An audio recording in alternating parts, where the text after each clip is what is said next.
Comenzamos ahora la cuarta y última parte de este tema 6, Introducción a la fotogrametría, dentro de nuestro módulo 4, que era la obtención de datos catastrales y territoriales, y esta última parte tiene que ver con los procesos de restitución fotogramétrica y la generación de ortofotografías. Entonces, en este diagrama de flujo, hemos hecho el vuelo, hemos hecho el trabajo necesario de apoyo de campo y aerotriangulación, y ahora viene el trabajo de gabinete. En primer lugar, vamos a la restitución fotogramétrica.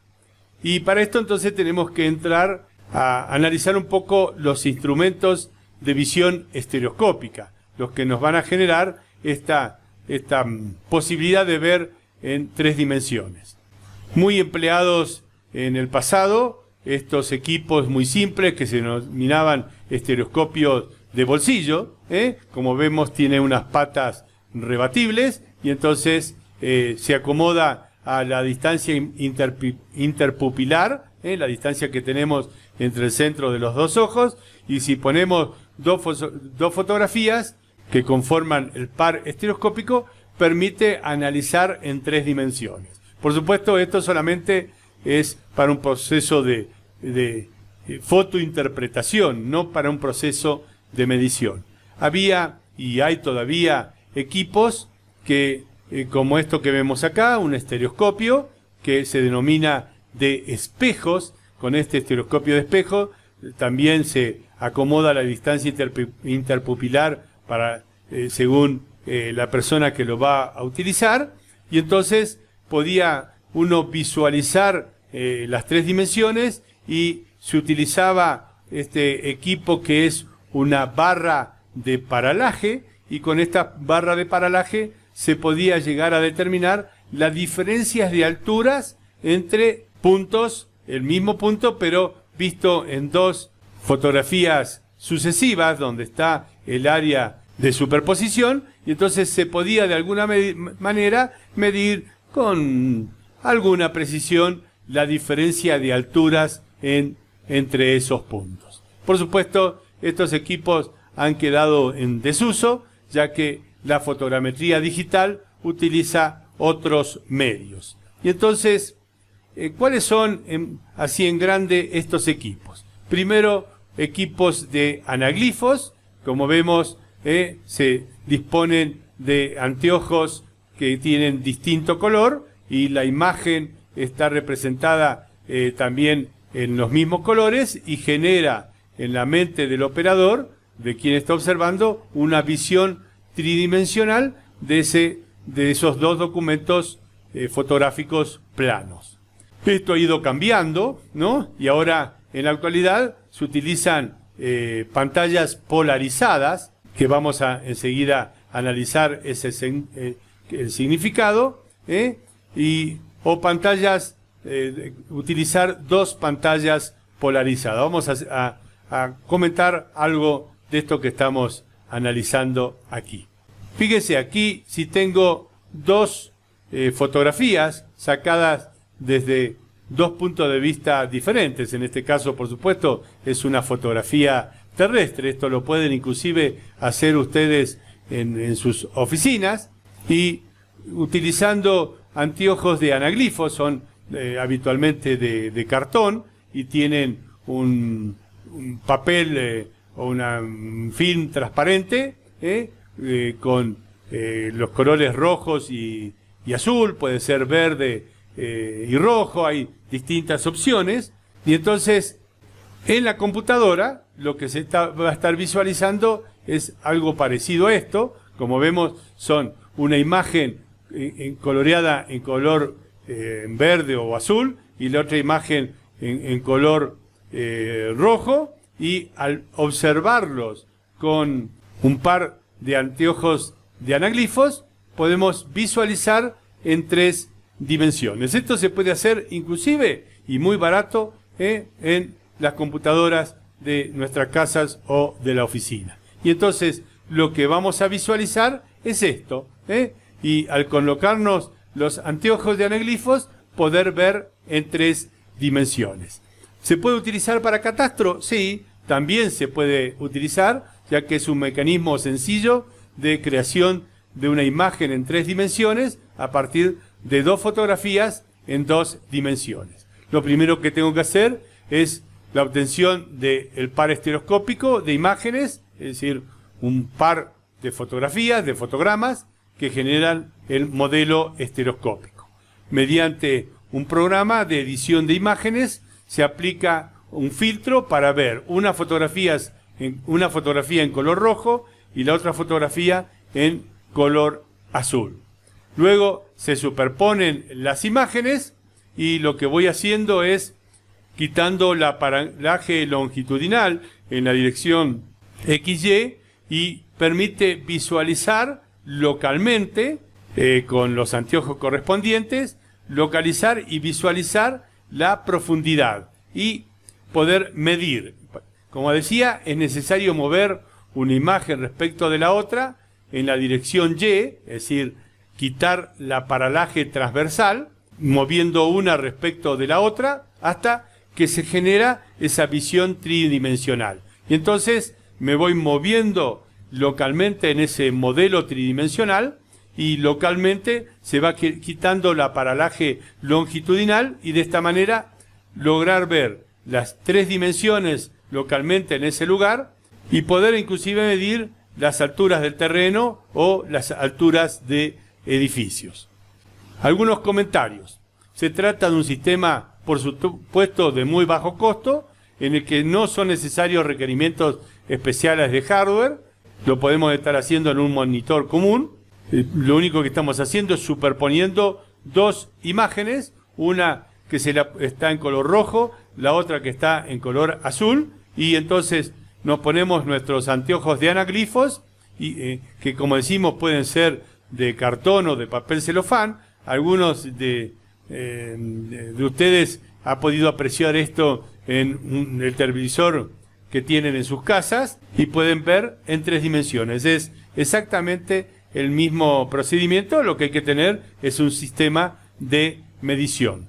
Pero si bien es económico, tiene algunos inconvenientes, como son la alteración del color de lo que estoy visualizando y la pérdida de luminosidad, y genera realmente un cansancio al operador en la vista cuando su uso es prolongado.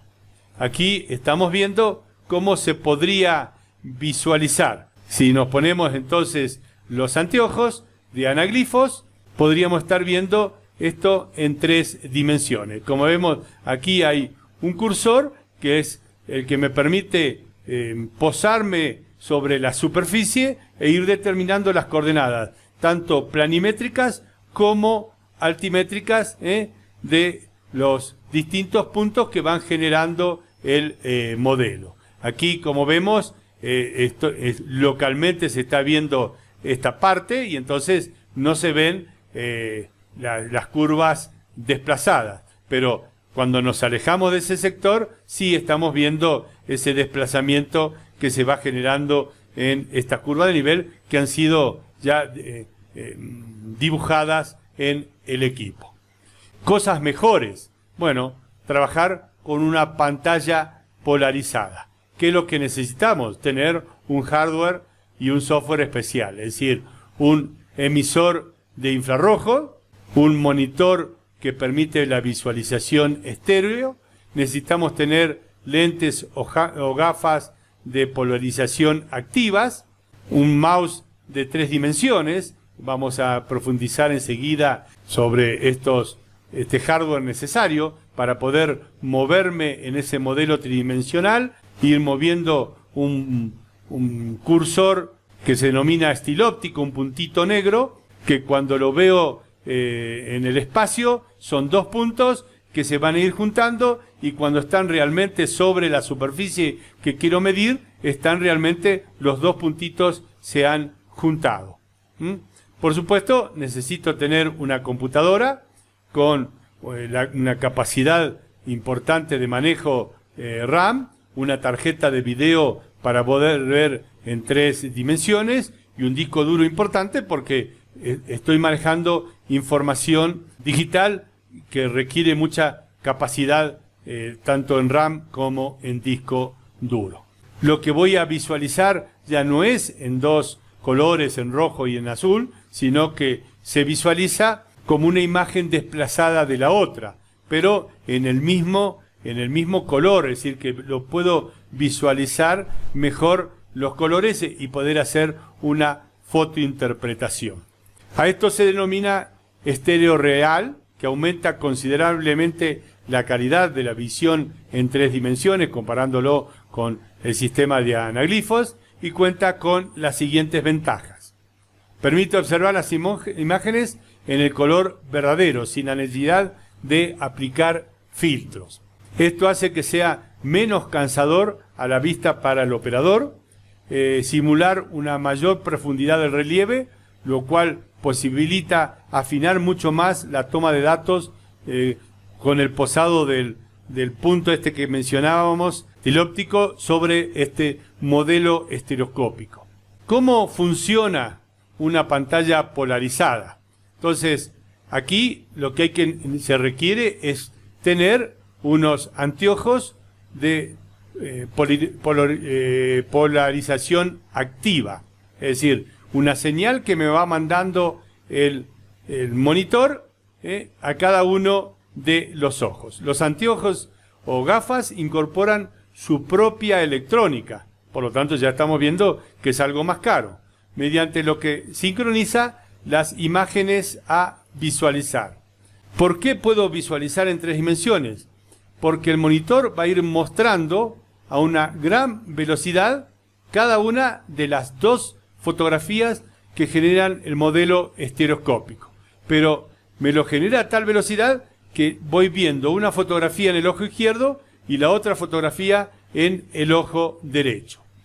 Estas gafas hacen que evitan que el ojo derecho vea la imagen izquierda y que el ojo izquierdo vea la imagen derecha. Entonces, esto se produce a una velocidad tal que nuestro cerebro no llega a captar ese cambio, y entonces lo que estoy haciendo es visualizando en 3 dimensiones sobre el monitor y así interpretar una sola imagen pero con ese efecto tridimensional. ¿Cuáles son? Todo tiene sus ventajas y desventajas. ¿Cuáles son las ventajas y desventajas? Primero, como ventaja, una mayor resolución. Cada imagen puede mostrar la resolución máxima que tiene la pantalla. Por eso es importante la resolución de la pantalla. Se necesita un monitor que pueda generar imágenes más brillantes, ya que los anteojos activos producen un oscurecimiento de la imagen. Necesitamos que tenga mucho más brillo esa imagen. Si la velocidad no es la adecuada en la que me está mostrando las imágenes a cada uno de los ojos, se comienza a apreciar una especie de imagen fantasma, e inclusive puedo llegar a notar un parpadeo. Esta imagen fantasma y este parpadeo me hace fallar técnicamente, pero además me cansa la vista. El otro problema es que estos anteojos ya son mucho más caros. Necesito tener inclusive guardado anteojos de repuesto, porque donde falla la electrónica ya no puedo seguir trabajando y tengo que solicitar la compra, por ahí un tiempo largo de requerimiento hasta que los anteojos llegan al operador. Y a algunos usuarios le cansa más la vista, y además estos anteojos, como tienen toda una electrónica incorporada, son mucho más pesados, y eso también hace que incomode el uso al operador. Pasamos a otra solución, que es utilizar 2 pantallas polarizadas. Como ven, es como si estuviese trabajando con 2 monitores y un vidrio en el medio. Si lo analizamos, tenemos en un monitor está la imagen de la derecha y en el otro monitor está la imagen de la izquierda. Y en ese vidrio que está entre medio de las 2 imágenes está un cristal o un espejo semirreflectante. Y entonces, con la utilización de anteojos ya no activos, sino pasivos, yo estoy viendo con un ojo la imagen de la derecha, con el otro ojo la imagen de la izquierda, y entonces se forma en el cerebro el modelo tridimensional. ¿Qué es lo que necesito? Por supuesto, 2 pantallas LCD con polarización de 45 grados, un software, un programa que me controle la tarjeta gráfica de estas 2 imágenes. Necesito tener ese cristal o espejo semirreflectante, un sistema de sugestión de las 2 pantallas y este vidrio, ya esto es especial, unos anteojos polarizados a 45 grados y un software que me permita mostrar estas imágenes espejadas sobre ese cristal. Lo que vamos a estar viendo en cada uno de los monitores es cada una de estas imágenes, que como vemos ahora están espejadas, esas imágenes que forman esa visión tridimensional. Es un sistema de menor costo que el de una pantalla de polarización activa. El requerimiento son 2 monitores y este vidrio, este cristal semirreflejante que me genera esa visión tridimensional cuando utilizo las gafas adecuadas. Pero tiene algunos inconvenientes, como es un poco de pérdida de luminosidad, ya que necesito mantener fijos los monitores y el espejo, y podría ser también que podríamos considerar un inconveniente el tamaño que necesito en el escritorio donde estoy trabajando, pero en definitiva eso no es tan grave. Vamos a analizar entonces qué pasa con una pantalla polarizada, pero con un sistema de polarización 3D pasivo. Entonces, lo que se está viendo en cada uno de los monitores es cada una de esas imágenes que forman el modelo estereoscópico. Y utilizo gafas que son menos problemáticas tecnológicamente. Se consigue la sensación de imagen tridimensional de forma diferente. El monitor mostrará una imagen donde la imagen para el ojo izquierdo se fusiona con el ojo derecho, eso gracias a los anteojos polarizados. Esa función se puede hacer tanto vertical como lo estamos visualizando en la imagen, pero también se puede lograr hacerlo de forma horizontal. Para eso hay que tener el software correspondiente para que lo pueda manejar. Luego las gafas, mediante un cristal con diferente polarización, que es ese vidrio, para cada lado se encargará de que el ojo solo vea la imagen que le corresponde. Y entonces es como si estuviésemos viendo naturalmente. Se nos va a presentar una imagen diferente en cada ojo y por lo tanto se va a generar ese modelo tridimensional sobre el cual se va a estar trabajando.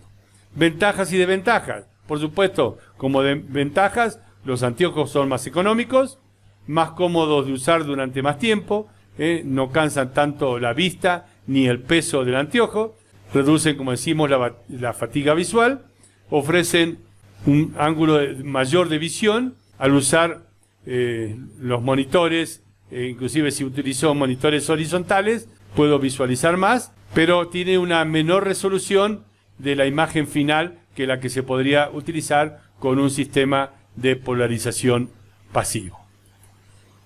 ¿Qué otros accesorios son necesarios? No solamente visualizar en 3 dimensiones, sino que hemos dicho que hay que mover ese puntero, ese puntito en el modelo tridimensional. Entonces, el operador de restitución fotogramétrica o generación inclusive de ortofotografías requiere moverse por el modelo, pero además tiene que ir no solamente moviéndose, sino determinando las coordenadas 3D, que tienen que ser igual que si las hubiese medido en el terreno, pero lo estoy haciendo en el gabinete. Y para eso se necesita disponer de un mouse o ratón en 3 dimensiones que permite moverse en el modelo y medir los puntos, medir distancias, superficies y programar actividades en ese mismo modelo con comandos de software y que sea más ágil y más rápido para el trabajo del operador. Como vemos, aquí hay unos ejemplos y distintos modelos de mouse 3D.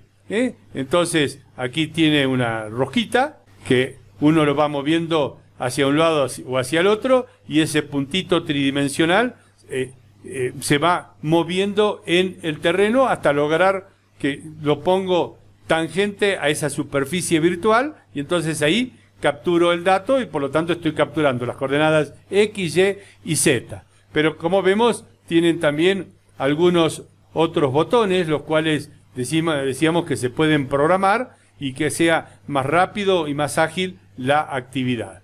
También están este tipo de equipos en 3 dimensiones, que lo que estoy haciendo es desplazando esto sobre la mesa en X y Y la Z la estoy moviendo con ese ratón. Los equipos de fotogrametría antiguos tenían unas manivelas, que hacían que se pueda mover en la dirección X y Y y la dirección Z con este pedal, girando este pedal alrededor de ese eje. Por lo tanto, el operador se movía con las dos manos y se desplazaba en ese modelo tridimensional y con Z y lo movía en la dirección de altura. Y luego tenía otros pedales con lo que capturaba los datos. Es decir, una vez que el puntito está tangente a la superficie terrestre, que lo veo en ese modelo tridimensional, con un clic con el pie, lo que hacía era capturar las coordenadas. Entonces, esto es lo que estamos mencionando acá. Y esto era muy interesante y sigue siendo muy interesante para aquellos operadores que estaban acostumbrados a trabajar con equipos analógicos o analíticos, pero fíjense que también aquí está disponiendo también del ratón. Estas dos manivelas significan a mover sobre esta mesa el ratón en la dirección X o en la dirección Y. Y aquí tiene ese tornillo de movimiento en Z que equivale a los movimientos que se están haciendo con el pie. Y estos otros pedales, como decimos, son para configurar cosas particulares, pero también se pueden haber configurado aquí y largar las manivelas y tomar los datos que se van a necesitar para incorporarlos a esa información al sistema de información geográfica. Vamos a hacer algunas aclaraciones más sobre la restitución fotogramétrica con esta visión tridimensional. Se define la restitución fotogramétrica digital como el método de adquisición de información cartográfica a partir de fotogramas, como vemos aquí en el fondo. Una vez que se disponen los puntos resultantes del proceso de retriangulación, ya se genera la visión tridimensional y entonces el operador comienza a desplazarse en ese modelo tridimensional y comienza a capturar las coordenadas X, Y, Z en la proyección UTM, desplazando ese puntito que mencionamos, difícil de imaginárselo así cuando yo se lo estoy diciendo, pero es un modelo en 3 dimensiones que se ha generado en la cabeza y hay un puntito que lo voy moviendo y necesito siempre que esté tangente a esa superficie. Por ejemplo, si voy a estar restituyendo aquí un camino, voy a poner el puntito tangente a la superficie y me voy a ir desplazando y voy a ir capturando las coordenadas de ese punto, tanto en X y Y o este y norte y la altura, porque estoy trabajando en 3 dimensiones. Y de esta manera definir la geometría de los elementos cartográficos a incorporar asociados con códigos o símbolos. Por eso la necesidad de poder tener esos botones que me permiten introducir información alfanumérica. Y generar esto, como decíamos, con una concepción de poder utilizarlo en una base cartográfica georreferenciada, es decir, en una geodatabase, en un sistema de información geográfica. Entonces, lo que voy a recuperar son puntos, líneas, es decir, conjuntos de puntos que están vinculados, y áreas o polígonos cerrados compuestos por líneas y asociando la información alfanumérica necesaria. Aquí estamos viendo la superposición de lo que se ha capturado en formato vector, puntos, líneas y áreas, sobre la imagen tridimensional o sobre una ortofotografía. ¿Qué dicen los términos de referencia del programa de mejora de la gestión municipal? Esto es importante analizarlo, si bien lo vamos a analizar en grande, pero ¿qué es lo que ustedes han recibido? Y si se han cumplido todas las etapas de supervisión, tanto de trabajo de campo, del vuelo fotogramétrico, de la restitución fotogramétrica, de inclusive el trabajo de campo posterior a la restitución fotogramétrica de aquellos elementos que no se podían visualizar. Entonces, ustedes han tenido que recibir o están recibiendo una información que debía cumplir con estos términos de referencia. Si la supervisión no fue la adecuada, ustedes no están recibiendo esto con las calidades que aquí se están exigiendo. Esperemos que esto no haya pasado. Entonces, el requerimiento era que la escala de presentación o representación cartográfica en la proyección UTM a escala 1.1000 y con la revisión de campo para complementar la información que se ha restituido. Si observamos aquí en la parte inferior, vemos que hay mucha vegetación y entonces imposible que el operador de restitución pueda visualizar qué es lo que hay debajo de esto. Por lo tanto, hay que complementar esta información con trabajo de campo, ir y medir y llevar a la base de datos digital la información que se ha levantado en campo. Inclusive, por ahí el operador calcula que esto es un predio y este es otro predio, aquí estoy mostrando, pero podría ser que en la realidad cuando va al campo sea un solo predio, y entonces estas cosas no las puede saber el operador, sino que esto se hace con el trabajo de campo cuando se va a hacer la encuesta catastral. Y entonces hay que hacer las modificaciones correspondientes en la base de datos. Entonces, dicen los términos de referencia que se utilizarán los siguientes elementos gráficos básicos: puntos, líneas y polígonos.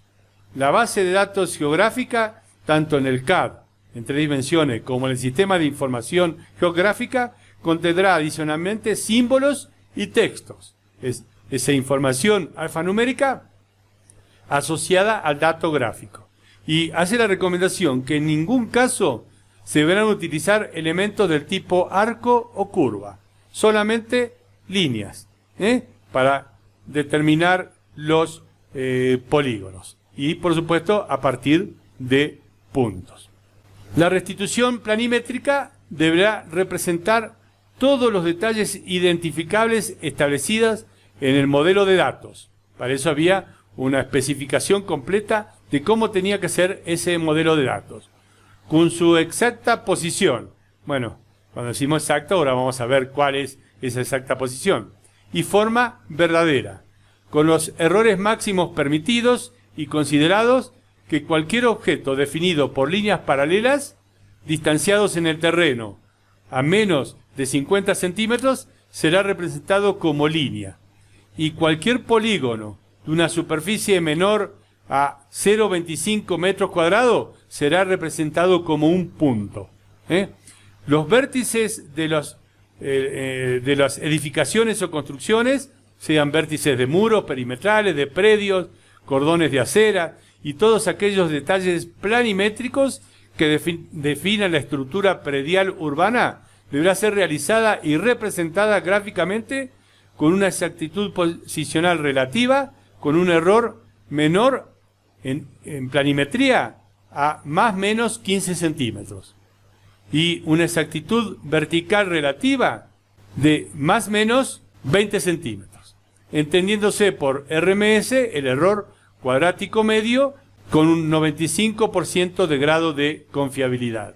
la única manera de comprobar esto es y medir en campo con equipos que me estén asegurando mayor precisión que estos 15 o 20 centímetros que está exigiendo los términos de referencia para las restituciones planimétricas. Por supuesto, esto muy fácil de poder comprobar realizando mediciones con equipos GPS RTK, que tiene precisiones del orden de 3, 5, 7 centímetros. Por lo tanto, siempre va a ser mejor que lo que me están exigiendo aquí. Y medir puntos que no creen ninguna duda, que el punto que estoy midiendo en el terreno es realmente ese punto que está en la restitución fotogramétrica. Y, en base a una cantidad de puntos, obtener el error cuadrático medio en la dirección X y Y y el error cuadrático medio en alturas. Elementos a restituir o identificar. En este caso no lo puedo restituir, lo tengo que identificar. Los puntos de la red geodésica nacional y municipal. Tengan en cuenta que decía que los puntos menores que 0,25 metros cuadrados, es decir, 15 por 15 centímetros, primero no los voy a ver, porque por el tamaño del píxel de 10 centímetros. Entonces, esos puntos los voy a entrar por coordenadas. ¿Y de dónde salen? Del trabajo hecho con GPS y el ajuste correspondiente. Pero lo tengo que entrar al sistema y lo tengo que representar con un símbolo y con su identificación correspondiente, como hemos estado analizando en la parte de diseño de la red geodésica municipal. Se debe restituir, identificar la estructura urbana predial y se deberá representar en una capa los bloques de construcciones, edificios públicos y privados, bien delimitados y como polígonos cerrados. Ya aquí estamos hablando de un proceso de edición para el sistema de información geográfica. Y los edificios, voy a saber si es público o privado cuando esté haciendo, por supuesto, la encuesta catastral, y ahí voy a poder saber qué era ese edificio. El operador de restitución no lo puede saber, pero sí el operador de restitución tiene que poder hacer divisiones de alturas. Se deberán incluir tantas líneas de división de alturas como cambios existan en una edificación. Es decir, estamos analizando la cantidad de pisos que se tienen. Aquí hay que tener en cuenta cuando son techos a dos aguas, si ahí, si uno analiza y ve que hay ventanas, significa que eso es un piso más. Por lo tanto, tengo que identificar la parte más alta de la divisoria de aguas de ese techo a dos aguas. Con respecto a la hidrografía, se tienen que restituir los canales y las acequias principales y llevar una asignación como atributo alfanumérico. De vuelta, esto se colocará posteriormente a la restitución. En el caso particular de las vías de comunicación, autopistas y carreteras se representarán, por un lado, el eje de vía y por el otro lado, los bordes de la vía. En estos casos, lo habitual es que los bordes de la vía los está restituyendo el operador y en muchos casos los ejes de la vía va a ser algo que va a tener que ser agregado posteriormente. Pero por eso es muy importante que se pongan los puntos de la intersección entre vías. Esto va a tener un pequeño error porque no hay una marca donde lo está poniendo, tiene que ponerlo el operador. Es un problema de la visión del operador, pero ese punto va a tener 3 dimensiones y por lo tanto, por esos, uniendo esos puntos me van a quedar definidos los ejes de vía. Y con los nombres de la carretera o el nombre de la calle, eso, por supuesto, ese atributo alfanumérico asociado se lo va a colocar posteriormente. Aquí tenemos que entender que el eje de vía es una línea y los polígonos que definen cada una de las vías, fíjense que si estamos hablando de un área totalmente urbana, queda definido por los bordes de las aceras y los puntos que definen el centro de donde se están cruzando las vías. Entonces, ese polígono tiene que ser un polígono cerrado que va a tener asociado el nombre de la calle. También hay que restituir las líneas de redes de conducción, las líneas eléctricas y las líneas de telecomunicaciones, y están perfectamente estipulados. no solamente la dirección de esas líneas, sino también los postes y las torres y las antenas de telecomunicaciones. En los casos de altimetría, dice que se deberán incluir durante la restitución fotogramétrica los puntos acotados que corresponden a las cotas de los edificios, es decir, la altura de los edificios. Esto me va a dar la cantidad de pisos que tiene un edificio. Todos los cruces de vías de comunicación, como decíamos recién, esos puntos van a dar el origen a lo que luego se van a ir uniendo y van a formar los ejes de vía. Y cualquier otro detalle altimétrico que el operador lo vea importante. Y algunos puntos acotados sobre las vías se deben incluir en el levantamiento fotogramétrico, puntos sobre todos los cruces de vías, cambios de pendientes, de rasante y por lo menos un punto cada 20 o 40 metros a lo largo de la vía. Fíjense que estos puntos, además, se van a juntar con los puntos generados con el sistema LIDAR. Y por supuesto que va a haber diferencias, pero van a servir inclusive para autocontrolar los temas de fotogrametría con los modelos generales, los modelos digitales del terreno y de superficies generados con el LIDAR. El otro documento que se exige en la entrega son las ortofotografías. Entonces entramos aquí en este diagrama de bloques de la producción fotogramétrica en la fotogrametría. Una ortofotografía es un documento fotogramétrico generado a partir de una imagen fotográfica que está en proyección cónica, que conserva todas las características de la fotografía, generando una nueva fotografía, pero que ahora es una proyección ortogonal, es decir, que mantiene las características geométricas equivalentes al plano porque es una proyección ortogonal.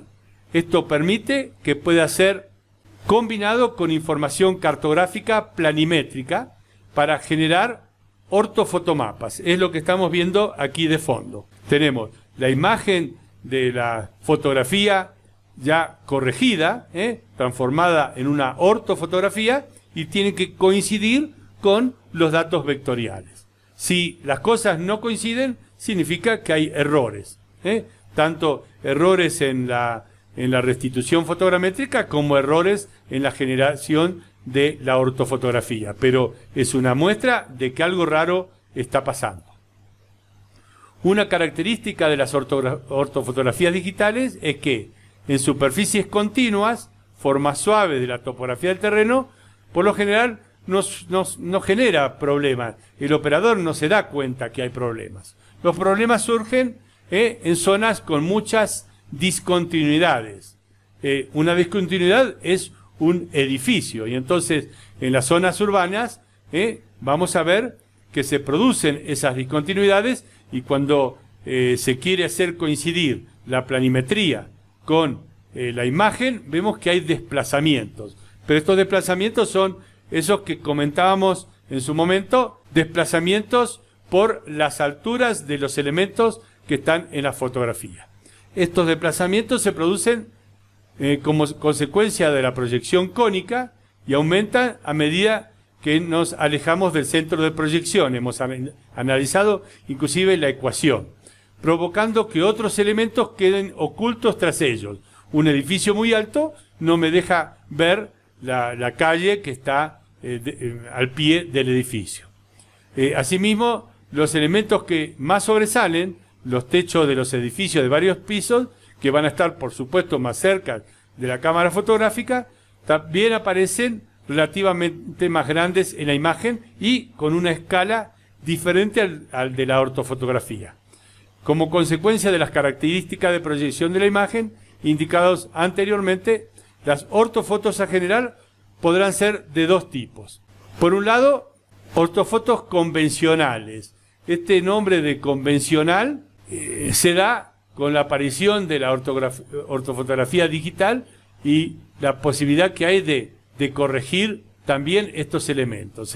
Normalmente los desplazamientos de los elementos que sobresalen de un plano de altura media son visibles en la foto, pero como acostados, como desplazados del modelo del terreno. En la ortofotografía que estamos viendo acá, ya se ha generado la ortofotografía, cuando las construcciones son bajas, como esta que estamos observando acá, está coincidiendo perfectamente el techo con el elemento. Pero fíjense en estos edificios que ya son mucho más altos, miren dónde está la base del edificio y dónde está la parte superior del edificio. Y entonces esto genera dificultades al poder apreciar, pero que en el pasado esto era prácticamente incorregible. Entonces aparecieron en la actualidad lo que se denominan las ortofotos verdaderas. En este caso, el modelo que se utiliza representa en forma rigurosa los elementos de la superficie a ortorrectificar y de la imagen. Solo se usa la zona más próxima al centro de la proyección, que es la que va a tener menor desplazamiento. Y por supuesto, esto ha cambiado totalmente con la aparición de LIDAR. Y entonces, con los puntos de LIDAR se puede generar una nube de puntos que permite ortorrectificar de mejor manera la fotografía y fundamentalmente los edificios. Si volvemos a analizar el mismo edificio que veíamos en este lugar desplazado en la ortofotografía convencional, vemos que ahora coincide con el tamaño del edificio, de la base del edificio y en el lugar de la base del edificio. Como vemos en estos lugares que son planos, aquí hay lugares de cultivos y no me está generando realmente ningún problema porque estamos a la misma altura del terreno y se ha ortorrectificado sin problema el terreno y no llego a distinguir esas diferencias. Cada fotografía genera una ortofotografía, pero después hay que lograr hacer un ortomosaico. En la jerga se dice una costura de ortofotos. Consiste en el montaje de varias ortofotografías que forman entre todas una sola imagen y toda a la misma escala. Son producto de fotografías georreferenciadas y ortorrectificadas. Pero hay que poder hacer un control de calidad. Aquí estamos viendo un mosaico de ortofotografías, pero que ha sido, aquí no noto una diferencia. En cambio aquí, en este sector que está marcado en color amarillo, vemos que hay una costura mal realizada. Aquí está la vía y hay un desplazamiento de la vía y un desplazamiento de los bordes de la vía. E inclusive lo logro notar en el área de suelo desnudo o con cultivos. Entonces, esto es un problema importante en la generación de ortofotografías. Cuando miramos en Google Earth imágenes de distinta época, las imágenes son georreferenciadas aproximadas y entonces es muy habitual ver en Google Earth o en algún otro programa que maneje imágenes de satélite, ver que se producen estos quiebres, pero que corresponden a imágenes de satélite de distinta época. Pero aquí las fotografías fueron sacadas en el mismo momento. Lo que está mal es la generación del ortomosaico, de esa ortofotografía general de todo el área. Por lo tanto, este es un aspecto importante y que debe ser analizado. Aquí les estoy mostrando cómo genera un BAND una fotografía. Entonces, fíjense, fotografías sucesivas. Aquí he indicado en color amarillo el mismo área que se va a ortorrectificar. Si vemos este edificio, que aquí prácticamente lo estoy viendo verticalmente, en esta otra estoy viendo el costado del edificio. Entonces, el software lo que hace es, en forma automática, ya sin la participación del operador, comienza a encontrar los píxeles homólogos en cada una de las fotografías que aparece y luego me muestra un documento final. Si bien en este caso vemos que no ha podido corregir totalmente, aquí se sigue viendo el borde del edificio, el muro del borde del edificio se está visualizando, y entonces esto me lleva a problemas cuando quiero digitalizar sobre una imagen. Lo que sí es impresionante la calidad de la fotografía que se pueden lograr con un dron volando a 90, 100 metros. Este es un ejemplo. Aquí está el río Irpavi, trabajo realizado con los estudiantes de la universidad, y esto sirve para que ustedes puedan visualizar que ustedes también pueden estar haciendo esto con un vuelo con un band. Si vemos la parte izquierda de la ortofotografía, vemos que los muros están bastante derechos, lo mismo están pasando con los predios. Por supuesto, las sombras perjudican, por eso es importante el horario del vuelo, cuando tiene que ser cuando el sol esté lo más en el cenit posible, para que esas sombras no me estén tapando objetos que tengo que poder visualizar. Pero fíjense, ya en el borde de esta vía, ya comienzo a notar que los muros no están saliendo rectos.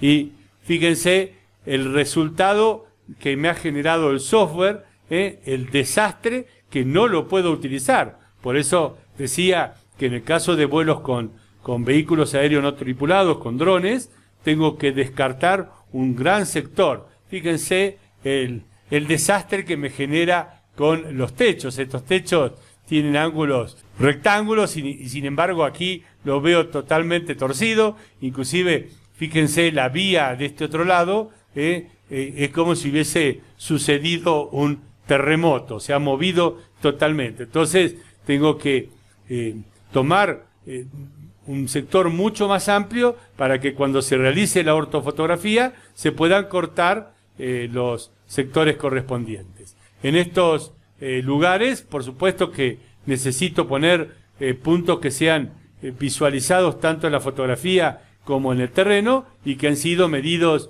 básicamente con GPS para poder tener una buena georreferenciación. Porque yo puedo tener una buena fotografía, pero no significa que esté en el lugar que le corresponde. Y tenemos que tener a veces cuidado con quienes nos ofrecen trabajos y nos dicen, no, ya con mi dron no necesito poner puntos de apoyo porque el GPS del dron. No, mentira. Si el dron no tiene un GPS que pueda hacer un proceso RTK con doble frecuencia, podría ser en algunos casos con simple frecuencia, es una mentira, porque la georreferenciación es la georreferenciación que tiene el GPS navegador que va montado en el dron. Y entonces la única manera de georreferenciar adecuadamente las ortofotografías para luego comenzar con la digitalización e inclusive el análisis de construcciones nuevas que se hayan realizado y que no estaban registradas en el catastro, podemos ver que el uso de fotografías obtenidas a muy baja distancia y con un dron está generando importantísimas soluciones técnicas y realmente muy económicas, pero debemos tener los cuidados correspondientes. Aquí esta imagen la he bajado de internet, me interesó, y esto tiene que ver con la calidad que yo puedo estar viendo una imagen dependiendo del tamaño del píxel. Entonces aquí vemos una construcción y en la parte inferior vemos la parte central de la construcción con un tamaño de píxel muy detallado, es decir, un tamaño de píxel de 1 centímetro, algo que sí se puede lograr con un dron, y aquí comparado con ortofotos que fueron sacadas en distinta época. Esta es una ortofoto del año 2012, con un tamaño de píxel de 25 centímetros, y esto una ortofoto del año 2013 con un tamaño de píxel de 50 centímetros. Entonces, como vemos, la interpretación del operador es totalmente distinta. Estas dos, esta del lado derecho la puedo lograr en la actualidad con una imagen de satélite de alta resolución, y si bien los satélites de alta resolución no han llegado aún a 25 centímetros, están muy cerca, están en 30 centímetros. Pero como vemos, inclusive por más que estemos trabajando con imágenes de alta resolución, la definición para poder medir sobre estos datos para un catastro urbano todavía están muy limitados. Sí, puedo utilizarlo para poder detectar construcciones nuevas que no estaban en una imagen anterior, y entonces es una solución muy económica. La puedo georreferenciar en base a las imágenes que disponía anteriormente y poder detectar sin ningún problema cuáles son las nuevas construcciones y poder ir directamente ya al campo, específicamente a esos lugares, para poder hacer la medición correspondiente y volcar esa información al sistema de información geográfica. Con esto damos por terminado esta sexta parte de este sexto tema y la cuarta parte de este tema 6 de fotogrametría. Y damos esta idea general. Como ven, el tema de fotogrametría es un tema sumamente complejo, pero que cada vez va a estar más cerca de ustedes, porque si ustedes pueden planificar y hacer vuelos con drones, con vehículos aéreos no tripulados y obtener muy buena información actualizada y a un muy bajo costo, que puede ayudar a actualizar el catastro. Tengan en cuenta que el próximo vuelo fotogramétrico que se haga de toda la ciudad seguramente va a ser con otras tecnologías y en un tiempo no menor a 8 o 10 años. Por lo tanto, la posibilidad de hacer fotogrametría con drones en sus municipios es muy alta, y dado que cada vez estos equipos van a ser mucho más precisos y los levantamientos mucho más económicos y confiables.